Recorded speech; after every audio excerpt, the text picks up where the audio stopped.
Ce matin, le thème, ça va être les jardins. J'ai commencé à m'intéresser au jardin il y a environ une trentaine d'années. On avait voyagé beaucoup en bicyclette ici et là. On avait vu plusieurs jardins, que ce soit au Québec, que ce soit en France, en Italie, un petit peu partout. Donc, j'avais toutes sortes d'images, toutes sortes de jardins de différentes façons dans ma tête que j'avais ramassés. Et lorsqu'on s'est acheté une maison à Saint-Anne-des-Plaines, mon but, c'était de ne pas avoir de jardin pour ne pas avoir de problème. Je me suis dit, du gazon partout dans le cours, ça prend une demi-heure, tu coupes le gazon, c'est fini, bye bye, on passe à d'autres choses. J'avais pas le temps, j'étais très, très impliqué dans la communauté, à Sainte-Thérèse, ainsi de suite. Et j'ai fait l'erreur, à un moment donné, une heureuse erreur, pas horreur, mais erreur, d'aller chercher une petite marguerite dans le champ et de la mettre au fond de ma cour, un petit bouquet. Je ne voulais pas mettre de l'argent là-dedans. Je me suis dit, je vais aller déterrer quelque chose, je vais mettre ça là. L'année après, je me suis dit, c'est triste, hein? Elle fait pitié, tout ça. J'ai été en chercher deux autres dans le champ. Donc, j'ai mis ça à côté. La troisième année, j'ai dit, bien, ce serait peut-être bon de rajouter un petit peu de fleurs autour. Bon, je suis allé acheter des fleurs, pas trop. Je ne voulais pas trop mettre d'argent, des petites fleurs. Quatrième année, j'ai dit, bon, je vais faire un rond un petit peu plus grand. Cinquième année, sixième année, huitième année, ainsi de suite. Ça part. Et j'ai pris une photo il y a environ une dizaine d'années. La prochaine photo, ça, il y a environ 10 ans. Et ça, il y a environ une dizaine d'années. Et à l'époque, d'ailleurs, même un petit peu, même avant ça, j'avais gagné le premier prix des cours arrière pour les jardins à Saint-Anne-des-Plaines. J'avais vraiment resté surpris. Je m'étais inscrit parce qu'on m'avait encouragé de m'inscrire. Puis j'ai été vraiment surpris lorsque mon nom est sorti comme étant le plus beau jardin des cours intérieures à Saint-Anne-des-Plaines. Hier, j'ai fait vite. J'ai dit ça prendrait bien une ou deux ou trois photos de ce que mon jardin a de l'air aujourd'hui. Je ne peux pas tout prendre, c'est trop abondant. Donc, hier, j'ai pris une photo, la suivante.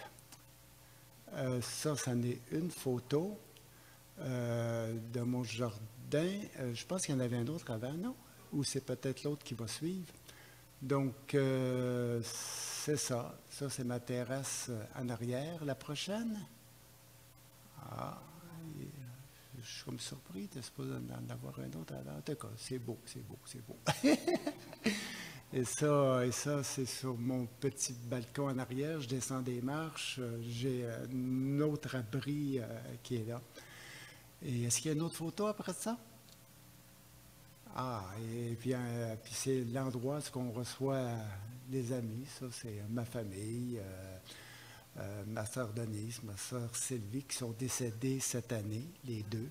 Une au mois de mars et une qui vient de décéder, ça fait environ 2 semaines, avec mon neveu qui est en mauve bleu, là, en avant. Et c'était la fête de mon beau-frère qui est assis dans le fond, là, les deux bras des airs. Il était heureux. Donc, c'est ça. Les jardins, c'est un lieu de rencontre. C'est un lieu où il fait vraiment bon vivre. Puis, je suis content aujourd'hui, même si ça me demande beaucoup de temps. Je ne peux pas partir pour le Mexique une semaine. Lorsque je reviendrai, mes pots de fleurs seraient vraiment secs. J'ai environ, en tout et partout, seulement le d'impôt, j'en ai environ 35-40. Seulement le d'impôt. Ça, c'est à part de toutes les autres choses qu'il peut vraiment y avoir. Donc, c'est très, très coloré. C'est très coloré. Et j'aime ça. Et le soir, c'est tout éclairé. Donc, j'aime le soir aller me promener dans le jardin. Donc, ce matin, j'aimerais vous parler des jardins. C'est sûr que c'est un message que j'ai déjà amené à quelques reprises, il y a une vingtaine d'années, soit à Saint-Eustache. Même, je l'avais amené ici. lorsque Peter, son deuxième nom, c'est Peter Brown, c'est ça, lorsque vous l'aviez reçu comme pasteur. Et j'avais prêché sur les jardins. Donc, j'ai rebrassé un petit peu tout ça. J'ai dit, 20 ans plus tard, qu'est-ce qu'on pourrait bien dire? Donc, ça n'a pas beaucoup changé, mais c'est encore là. Donc, les jardins. On sait qu'il y a toutes sortes de jardins. Il y a les jardins français, où tout est bien ordonné, symétrique, organisé. Quand vous allez en France, là, hein, les jardins français, là, c'est tout bien taillé, tout est à sa place, et c'est bien ici. Il y a les jardins anglais, à l'allure champêtre. Hein, on laisse un petit peu pousser les fleurs. Hein, on est un petit peu dans un champ. On laisse vraiment la nature faire un petit peu ses choses. Les jardins anglais. Les jardins à l'italienne sont embellis de vignes et d'arbres fruitiers. Il y a aussi des sortes de fontaines, de statues aussi à Teca. Hein. Ils sont très, très, très embellis, les jardins italiens. Il y a les jardins arabes, les jardins de l'Orient, où l'eau est quand même précieuse. Donc, les jardins arabes sont souvent dans des cours intérieures avec des bassins d'eau. Quand vous regardez un petit peu des films arabes, un petit peu, là, hein, les jardins sont souvent à l'intérieur des cours. Hein, parce que la vie chez les Arabes, ça se passe dans la cour, à l'intérieur. Tandis que nous, en Amérique, ça se passe à l'extérieur. Ça se passe à l'intérieur. Ils sont plus dans l'intimité. Donc, ça, ce sont les jardins arabes. Donc, les jardins, ce sont des lieux de vie. Ce sont des endroits de bonheur, de créativité, de rencontre, d'intimité, de partage, de plaisir et de bien-être. Dans la Bible, les jardins sont mis en évidence. On en parle, on s'en sert beaucoup. On les retrouve de la Genèse jusque dans l'Apocalypse. Même Jésus se retrouve au jardin de Gethsémani. Donc, les jardins sont vraiment présents dans les Écritures. Ils sont une source d'inspiration pour les écrivains de la Bible. Ils s'en inspirent. Ce matin, nous allons regarder quelques textes. Pas tous les textes, mais quelques textes. Et je vais essayer de conserver le côté poétique du texte. Je ne vais pas faire de théologie ce matin. Là. Je vais vraiment demeurer dans la poésie du texte. Les textes dans les Écritures, oui, sont remplis de poésie. Ce sont des poètes, de magnifiques poètes, que ce soit parmi les prophètes, que ce soit parmi les autres auteurs. La poésie remplit la Bible au complet. On n'écrit pas pour écrire, on écrit avec beauté, on écrit avec délicatesse, on dit bien les choses, on imagine bien les choses. La communauté devient un jardin bien arrosé. Dieu devient une fraîche rosée. Et c'est comme ça dans les Écritures. On décrit les choses à partir d'un environnement et souvent à partir des jardins. On fait de la poésie. On est des poètes. La Bible, dans la Bible, c'est-à-dire la vie dans la Bible commence dans un jardin. Genèse. Quel beau texte. Genèse, chapitre 2, n'est-ce pas? 2, 8 et 9, où Dieu est présenté comme un jardinier. Quand j'avais lu ça la première fois, ça m'avait vraiment surpris parce que j'avais toujours l'image d'un Dieu puissant, d'un Dieu roi, d'un Seigneur. Tu sais. Mais dans la Genèse, c'est écrit en toute délicatesse. Dieu se présente comme un jardinier. C'est écrit dans le jardin d'Éden, là, hein, le jardin des délices d'ailleurs, c'est écrit « Dieu planta un jardin en Éden. » Dieu planta. Pour y mettre l'être humain qu'il avait façonné, le potier. Il fit pousser du sol toutes sortes d'arbres à l'aspect agréable et aux fruits délicieux. Donc, Genèse nous présente Dieu comme qu'on n'a pas l'habitude de le voir. Dieu est présenté comme un jardinier, Dieu plantant. Ce n'est pas Dieu créant. Lorsqu'on crée Genèse chapitre 1, on a l'impression que tout se fait d'une façon magique. Là, hein? Clink, clink, Dieu créa, clink, clink, Dieu dit et les choses furent. Dieu plantant. Ça prend du temps pour planter. Ça prend du temps pour faire pousser. Je vois un petit peu Dieu avec sa salopette, sa truelle, en train de planter. J'aime vraiment le verbe planter. Dieu prit le temps de planter un jardin. Et Dieu a pris le temps de le faire pousser. Et on sait que jardin, c'est long, ça prend du temps. Ça prend beaucoup de temps. Il y a des gens qui viennent parfois chez moi, ils regardent un petit peu le jardin que j'ai et ça leur donne des idées, mais là, je suis obligé de leur dire, écoutez, là, ça m'a pris 30 ans pour faire ça. Ça ne se fait pas dans une fin de semaine. Ce n'est pas à cause que tu plantes quelques fleurs que ça va être beau tout de suite. Là. Ça va prendre beaucoup de temps. Donc, Dieu planta. Donc, la première image de Dieu dans la Bible, ce n'est pas celle du roi à l'image de David, mais c'est vraiment le Dieu jardinier. Et j'aime ça. Et moi, et lorsque j'ai lu ça, ça m'a complètement changé toute ma façon de voir Dieu. Je voyais toujours Dieu comme étant un roi puissant, tu sais, la crainte de Dieu. Et là, je le voyais dans mon jardin, en train de planter des fleurs. Je me disais, c'est-tu cute, tu sais? C'est poétique l'affaire, tu sais. Dieu, un jardinier, pourquoi pas? Dieu, le jardinier. Donc, Genèse, chapitre 1, oui, chapitre 2, c'est-à-dire Dieu planta. Donc, c'est une œuvre remplie de poésie, de beauté, de charme, de délicatesse. Tout pour le plaisir des sens, agréable, à l'aspect agréable et aux fruits délicieux. C'est important que ça soit dit. Dieu aime le beau. Dieu aime ce qui est bon. Donc, Dieu a planté de très belles choses et de très bonnes choses. Donc, tout pour le plaisir des sens, tout pour le plaisir des yeux, le plaisir du palais, le plaisir du sentir, le plaisir du toucher.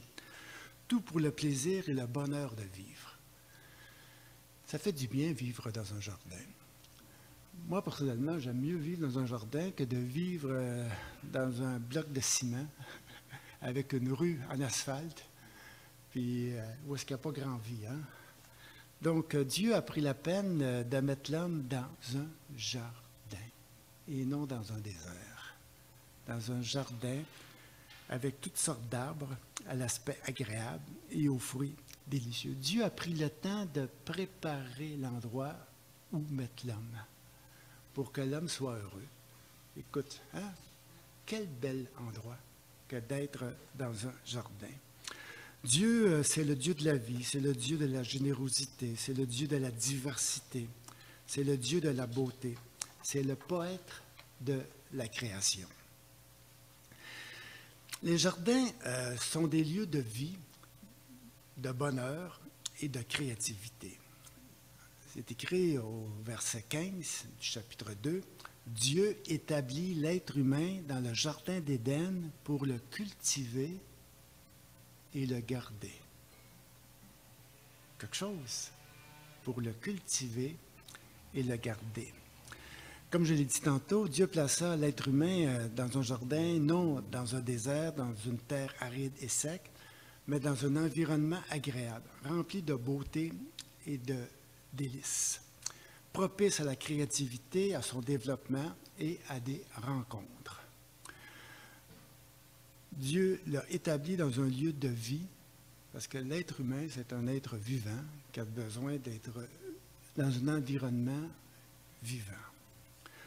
Tout pour son bonheur, tout pour son plaisir, tout pour son épanouissement. Dieu l'a établi dans un jardin pour le cultiver et le garder. Dieu nous rend responsables de la beauté du monde. Dieu l'a planté, mais c'est à nous d'en prendre soin.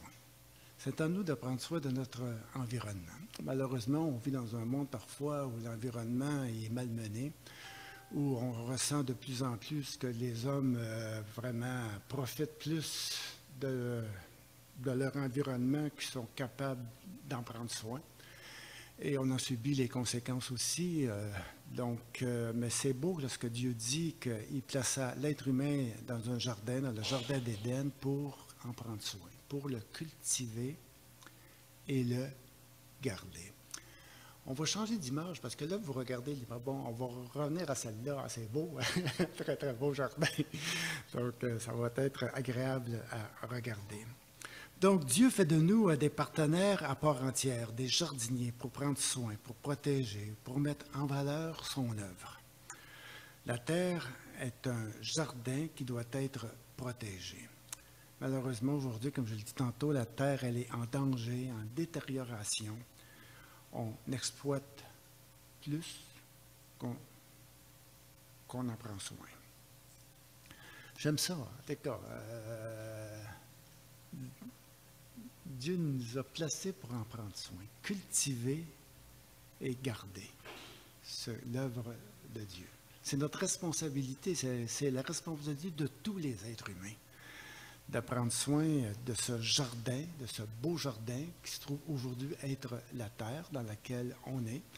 Un immense jardin avec toutes sortes de paysages, avec toutes sortes d'endroits, avec toutes sortes de couleurs, avec toutes sortes d'abondances. Je ne sais pas combien de milliers et de milliers de sortes de fruits qui poussent sur la terre. C'est la diversité, c'est l'abondance. Et Dieu nous demande d'en prendre soin. Les jardins sont des lieux de rencontre. C'est écrit au Genèse 3, verset 8, « Le soir, quand souffle la brise, l'homme et la femme entendirent le Seigneur se promener dans le jardin. » C'est beau, c'est romantique, c'est merveilleux que l'auteur emploie toute une poésie pour parler de son Dieu, de ce Dieu qui va rencontrer l'homme et la femme, mais qui va les rencontrer dans un jardin. Parce que les jardins sont des lieux propices à ça. Il y a toute une différence, puis je le vois chez moi. Lorsque j'invite des gens, les gens me disent souvent on ne restera pas trop longtemps, je les invite pour souper, ils pensent de partir vers 8h, 9h, la plupart ne partent pas avant 11h, minuit. Ils collent là. Ils collent là, c'est un lieu de rencontre et je m'arrange pour que ce soit une belle rencontre, je m'arrange pour que vraiment la discussion soit agréable, diversifiée, enrichissante. Donc, on passe vraiment un bon temps et les jardins sont propices à ça. Ça détend, les gens disent on ressent la paix, on se sent bien. Et les jardins, c'est ça que les jardins font. Donc, c'est pour ça que j'aime l'été inviter des gens chez moi, surtout dans ce jardin-là. Donc, c'est écrit le soir, quand souffle la brise, l'homme et la femme attendirent le Seigneur se promener dans le jardin. Dieu se promène chez lui, dans son jardin, dans son chef-d'œuvre. Moi, le soir, souvent, quand il fait beau, encore à ce temps-ci, vers 8 heures, je vais faire un petit tour dehors. Je me prends un petit verre de vin. Je me promène dans mon jardin. J'allume les lumières. C'est agréable. Je passe une demi-heure, 3/4 d'heure. Je m'assois, je réfléchis. Je parle à Dieu. L'environnement, il est propice. Un endroit pour rencontrer Dieu, pour être seul avec lui dans l'intimité. Et l'environnement, il fait, parce qu'il y a une différence entre prier dans un jardin et prier dans une bâtisse. Ton cœur est disposé autrement. Dans une bâtisse, je me sens pogné, fermé, tandis que dans un jardin, je me sens bien, je me sens ouvert. C'est beau, j'ai des louanges, j'ai des remerciements, c'est positif. Dans une bâtisse, je suis pris avec les malheurs de tout le monde, tu sais. Pris pour un, pris pour l'autre, lui est malade, l'autre il est pas bon. Là, je suis pogné avec ça, là. Tandis que dans un jardin, je suis plutôt en train de regarder la beauté qui existe autour de moi et je suis porté vraiment à avoir des louanges puis à d'avoir une belle rencontre agréable avec Dieu. Comme c'est écrit, quand souffle la brise, l'homme et la femme entendirent le Seigneur se promener dans le jardin. Et Dieu les rencontrait tous les soirs. Tous les soirs, Dieu prenait le temps de venir s'asseoir avec eux et de jaser avec eux, de jaser de leur journée, de jaser de la beauté, de la grâce, de la bonté, de prendre le temps vraiment d'être avec eux. Dieu prenait le temps d'être avec l'homme et la femme tous les soirs. C'est agréable, un beau temps d'intimité. On n'est pas avec le Dieu Seigneur, le Dieu Roi, le Dieu que les gens craignent. On est avec le jardinier, avec l'ami, avec la beauté, avec la grâce. C'est un bon temps avec Dieu. Jusqu'au jour où l'homme et la femme ne sont pas présentés à cette belle soirée. Ils ont manqué un rendez-vous. Et le texte, il est très, très fort. C'est écrit, et ce soir-là, Dieu, il y a 3 petits mots, qui est vraiment le cœur du cri de Dieu, c'est « Où es-tu? Où es-tu? Où es-tu? » J'étais pour dire « Où es-tu, mon amour? Où es-tu, mon chéri? Où es-tu? Je t'attends, je suis sur le banc, je suis assis. Pourquoi tu ne viens pas? Où es-tu? » Et là, j'entends vraiment Dieu crier l'angoisse intérieure. C'est comme un petit peu comme un parent qui attend que son enfant revienne le soir et son enfant ne revient pas. Où es-tu? Où es-tu? Et c'est le cri de Dieu. C'est le cri d'un Dieu d'amour qui veut vraiment avoir cette intimité, cette rencontre, ce dialogue, ce partage avec l'homme et la femme sur un banc dans un jardin, je pourrais le dire ainsi. Et il n'est pas là, il n'est plus là. Où es-tu? On sait que Dieu, à partir de ce moment-là, va partir à la recherche de l'homme. La Bible, en réalité, c'est l'histoire d'un Dieu à la recherche de l'homme. Jusqu'au point qu'il envoie son propre fils chercher sa brebis perdue. Jésus dit, je suis venu chercher et sauver ce qui était perdu pour nous ramener dans une communion avec Dieu, pour nous ramener dans ce jardin, pour nous ramener sur ce banc, de pouvoir vraiment partager, parler, avoir cette rencontre avec Dieu. J'aime beaucoup comment la façon que Ginette prie. À Saint-Eustache, parfois, c'est de cette façon-là aussi. Ça a changé avec le temps. Quand je suis venu au Seigneur, la prière était tellement solennelle. On se penchait toute la tête, c'était sérieux. On parlait à Dieu, là, le Dieu saint, 3 fois saint. Et là, il fallait vraiment... Hein? Aujourd'hui, dans les églises, je réalise que les gens ont plutôt un dialogue avec Dieu. On parle avec Dieu. On parle les yeux ouverts. On ne prie plus les yeux fermés. Ginette prie les yeux ouverts. Un petit peu comme Jésus faisait. Hein? Quand Jésus priait, c'est écrit, Jésus leva les yeux au ciel. Il dit, je te loue, Père, de ce que tu es bon. Donc Jésus ne fermait pas les yeux. Jésus regardait la beauté du Père. Jésus avait les yeux fixés vers le ciel, vers son Père. Et il était en relation, en dialogue avec Dieu. Donc, où es-tu? Tout ça pour dire que Dieu, c'est le poète de la création, le jardinier qui plante un jardin pour le plaisir des sens. Comme je l'ai dit tantôt, les jardins sont des lieux de vie, des lieux de bonheur, de créativité et de rencontre. Je regarde l'heure. Non, mes amis, ça va faire vite. Il va falloir que j'aille vite. J'en dis trop. Pourtant, tout ce que je vous ai dit, j'invente au fur et à mesure. Donc, je me laisse un petit peu aller, c'est ça qui arrive souvent.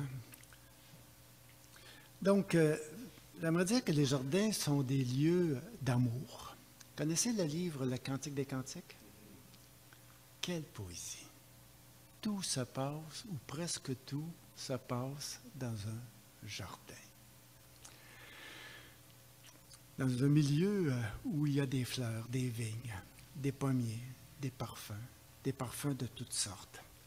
C'est le bien-aimé qui, dans le poème, décrit son ami, sa fiancée, comme un jardin parfumé. Il s'inspire de ce qui est autour de lui. Et vous connaissez bien ce beau poème, là où c'est écrit, chapitre 4, à partir du verset 12, « Tu es mon jardin privé. » Il dit ça à sa bien-aimée. « Tu es mon jardin secret, mon jardin privé. » Petite sœur, beaucoup de délicatesse, ma promise,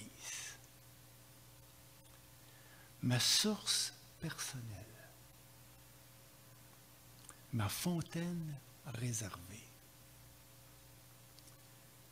Tu as la fraîcheur du verger de paradis, planté de grenadiers aux fruits exquis. S'y croisent les parfums du henné et du nord et du safran, du laurier et de la cannelle, avec ceux de tous les bois odorants, et aussi les senteurs de myrrhe et d'aloès, avec celles des baumes les plus fins. Le jardin a une source, une fontaine d'eau courante, dévalant les pentes du Liban. Et la bien-aimée de lui répondre, parce qu'on est comme dans une opéra, hein, parce que le Cantique des Cantiques, en réalité, le mot le dit « Cantique des Cantiques ». C'est comme on se répond, hein, comme dans une opéra. Hein. Vous savez, des opéras, on chante. Hein. C'est pas une chanson normale, mais il y a tout un scénario autour de tout ça. Et là, on a la bien-aimée qui répond à son bien-aimé après ses beaux mots d'amour. Elle lui dit, c'est ça, elle dit, « Réveillez-vous, venez, vent du nord et du midi, répandez les parfums de mon jardin, pour qu'il exalte ses senteurs. Et toi, mon amour, viens à ton jardin pour en manger les fruits exquis. » Et lui de lui répondre, « Je viens à mon jardin, petite sœur, ma promise, et j'y fais ma cueillette de myrrhe et d'herbes parfumées. Je mange mon rayon de miel, j'y bois mon vin et mon lait. » Et là, c'est la chorale, c'est les amis, on est dans un opéra, et là, les amis autour se mettent à chanter, la chorale se met à chanter « Mangez mes amis, buvez, enivrez-vous d'amour ». Et on voit toute la scène au complet. Quelle poésie! La Bible, là, pour moi, c'est un livre de poésie. Et j'aime cette poésie qu'on retrouve dans la Bible. À travers la Bible, j'ai découvert que mon Dieu, c'est un poète. C'est un grand poète. L'Esprit de Dieu, c'est un esprit poétique. Il sait bien dire les choses. Il ne dit pas les choses à peu près. C'est bien dit, c'est raconté, c'est charmant, c'est beau, c'est bon. Et c'est comme ça que c'est écrit dans les Écritures. Parfois, on lit, puis je ne sais pas si on réalise jusqu'à quel point que les textes sont bien écrits, sont bien faits. En réalité, ce sont des chefs-d'œuvre.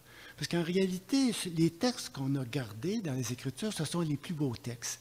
Probablement qu'il y en avait d'autres textes. Pourquoi fait qu'ils ne les ont pas gardés, les autres?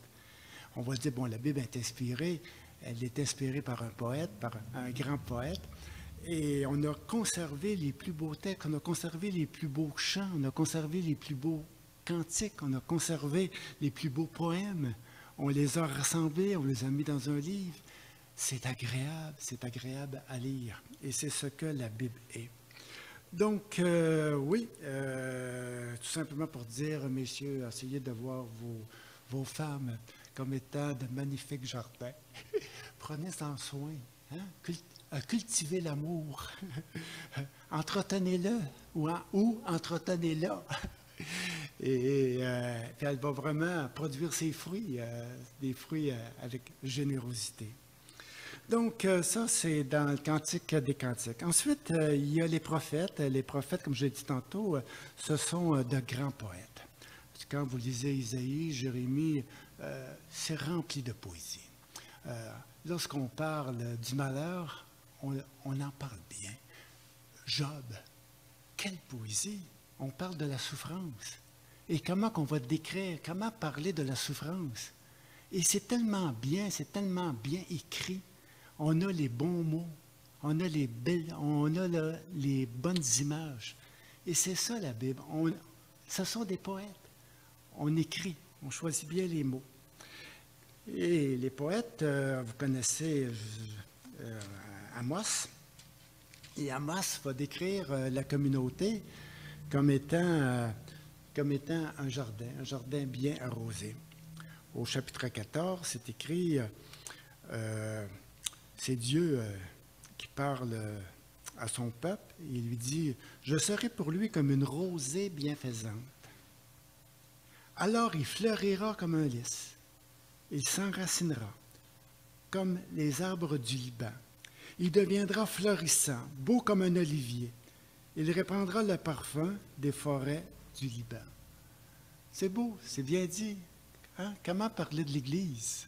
Sinon que de comparer l'Église à un jardin qui fleurit, un jardin qui est bien arrosé par la rosée de Dieu, par la grâce de Dieu, par la bonté de Dieu.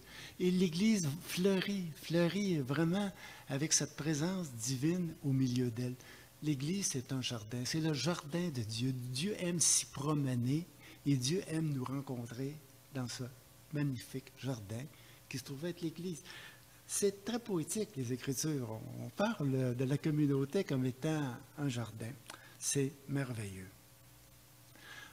Isaïe ira jusqu'à dire, au chapitre 58, il dit une petite phrase, en parlant encore de la communauté, il dit « Tu feras plaisir à voir comme un jardin bien arrosé. On va te remarquer parmi les autres. » Le jardin de Dieu, c'est quelque chose qui doit être vu. C'est quelque chose qui doit être remarqué. C'est merveilleux lorsque la communauté, elle est belle. Lorsque la communauté, elle est attirante. Lorsque les gens y voient du beau. Et c'est comme ça que les gens vont venir dans ce jardin qui se trouve être la communauté de Dieu. Malheureusement, je vais faire une petite parenthèse, malheureusement, il y a des jardins qui sont mal entretenus. Il y a des communautés qui sont mal entretenues. Les jardiniers ne sont pas vraiment à leur tâche.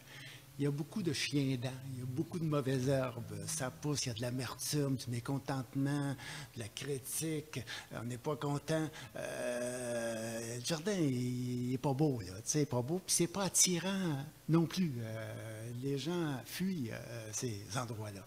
Mais lorsque le jardin il est bien arrosé, bien entretenu, les mauvaises herbes sont arrachées, le pardon demeure, où est-ce qu'il fait bon vivre? Bien, les gens sont attirés parce que les gens veulent être heureux et l'Église devient un endroit de rencontre, un endroit de bonheur pour tous ceux et celles qui veulent vivre dans ce jardin que Dieu a établi, que Dieu a fait, qui se trouve être l'Église. Par contre, il faut l'entretenir. Hein? L'Église, c'est un lieu qui doit être entretenu et gardé. Je vais passer par-dessus ça. Parce que le temps, je vais arriver à ma conclusion bientôt. Donc, tout simplement pour vous rappeler un petit peu ce que Jean Vanier, le fondateur de l'Arche, vous en avez déjà entendu parler, c'est lui qui a mis sur pied des foyers pour les handicapés mentaux. Donc, c'est des petites communautés de 7, 8, 10 handicapés qui vivent ensemble. Et il en a fait plusieurs en France, au Québec aussi. Et il dira, lui, qu'une communauté, c'est comme un jardin, rempli d'une multitude de fleurs, d'arbustes et d'arbres. Chacun aide l'autre à vivre, tous ensemble dans leur harmonie. Ils sont un témoignage de la beauté de Dieu, créateur et jardinier. Et c'est ça que Jean Vanier dit. Donc, tout simplement pour conclure le tout, j'aimerais dire que Dieu, oui, comme c'est écrit dans la Genèse, Dieu planta un jardin. Il prit l'homme pour le cultiver et le garder. On va faire des petites applications maintenant. Ça ne sera pas long. J'ai des jardins dans ma vie. Vous avez des jardins dans votre vie. D'ailleurs, votre propre vie, c'est un jardin. Votre propre personne, c'est un jardin. C'est un beau jardin. Ce que vous êtes là, vous êtes le jardin de Dieu. Et c'est quelque chose qui doit être bien entretenu, qui doit être cultivé. Chaque être humain doit prendre soin de lui-même. Chaque être humain doit prendre soin de sa tête, de son cœur, de son âme, de sa spiritualité. C'est un jardin qui doit être entretenu, cultivé et protégé. Et c'est ce que l'être humain est. Malheureusement, il y a des êtres humains qui malheureusement négligent. Et leur jardin n'est pas tellement beau à voir. Et là, je ne parle pas des infirmités qu'on peut avoir, ça n'a rien à voir là-dedans. Ce qui fait la beauté d'un cœur, ce qui fait la beauté d'un homme et d'une femme, c'est ce qu'elle est, ce qu'elle dégage, ses parfums. On la ressent, elle est belle. Il y a des gens qui sont laids, mais qui sont beaux, puis il y a des gens qui sont beaux, mais qui sont laids.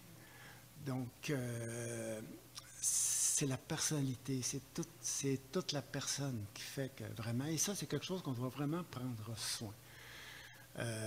Malheureusement, des fois, je vois des jeunes, malheureusement, qui négligent leur vie, qui négligent leur adolescence, leur jeunesse, et leur jardin ne sera pas ce qu'il devrait être rendu plus tard. Donc, prenons soin du jardin que Dieu nous a donné. Notre vie. Un autre jardin, c'est notre couple. C'est un beau jardin. C'est un jardin de rencontre, c'est un jardin d'amour. C'est un jardin qui doit être aussi cultivé. Savoir cultiver l'amour dans un couple, savoir le protéger, le garder. C'est la famille, les enfants, le couple. C'est un beau jardin. La famille, là, c'est un magnifique jardin. Mais c'est un jardin qui doit être entretenu, gardé, protégé, cultivé. On doit veiller sur lui. Ça demande du travail, vous le savez. Moi, j'ai un jardin chez moi. Bon, il vient le temps où c'est les mauvaises herbes. Donc, il faut que j'arrache, il faut que je fasse le tour. Et c'est long. Et c'est du travail. Il faut que des fois, d'accord, il y a tout un travail à faire. C'est un travail presque journalier. Enlève les mauvaises feuilles, enlève qu'est-ce qu'il n'y a pas d'affaires là, ainsi de suite. Un couple, c'est ça. Une famille, c'est ça. Hein? Il faut savoir bien entretenir ça. Et ça demande du temps. Ça demande du temps. Un autre beau jardin, c'est vous autres. C'est la communauté, c'est l'Église. C'est un jardin qui doit être aussi entretenu, cultivé, protégé, gardé. Il faut en prendre soin. C'est votre jardin. Dieu plantait un jardin. Dieu a planté un jardin à Saint-Jérôme.